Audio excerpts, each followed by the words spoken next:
Hello everyone, আসসালামু আলাইকুম। কেমন আছেন আপনারা সবাই? আমি তো আলহামদুলিল্লাহ ভালো আছি। আমি আজকে আপনাদের বানিয়ে দেখাবো শুধুমাত্র দুধ দিয়ে কিভাবে স্পেশাল চা করতে হয় মাটির হাঁড়িতে। মাটির হাঁড়িতে চা করলে যে একটা অসাধারণ স্বাদ হয়, নিজে খাবেন, আপনজনদের বানিয়ে খাওয়াবেন এবং অবশ্যই অবশ্যই অনেক প্রশংসা পাবেন।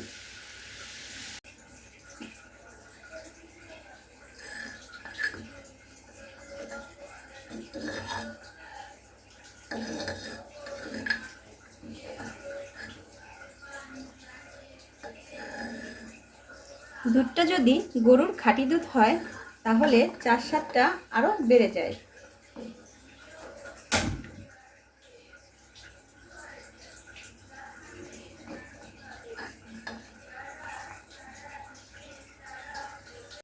আমার যেহেতু এইখানে দুধ হচ্ছে আধা কেজির একটু বেশি হবে, আমি ভর্তি করে 2 টেবিল চামচ চিনি দিয়ে দিচ্ছি।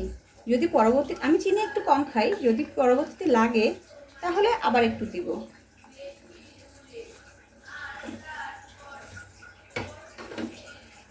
প্রায় 2.5 টেবিল চামচ চিনি দিয়ে দিলাম। মাটির হাঁড়িতে চা করলে দুধটা যতটুকু আপনি দিবেন তার থেকে অনেকটাই হাঁড়িতে শুষে নেয়, আবার জাল হওয়ার পরেও অনেকটা শুষে যায়। তাই চাটা অসাধারণ হয় এবং অনেক ক্রিমি বা ঘন হয়।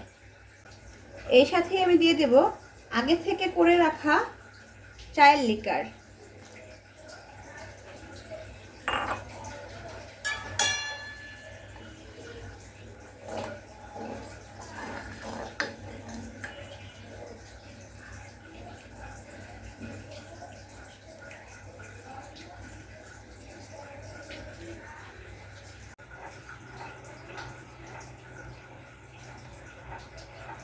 আমরা টাকা খরচ করে তান্দুরি চা খেতে যাই, এভাবে খেয়ে দেখবেন ভিউয়ার্স, তান্দুরি চা কেউ হার মানাবে।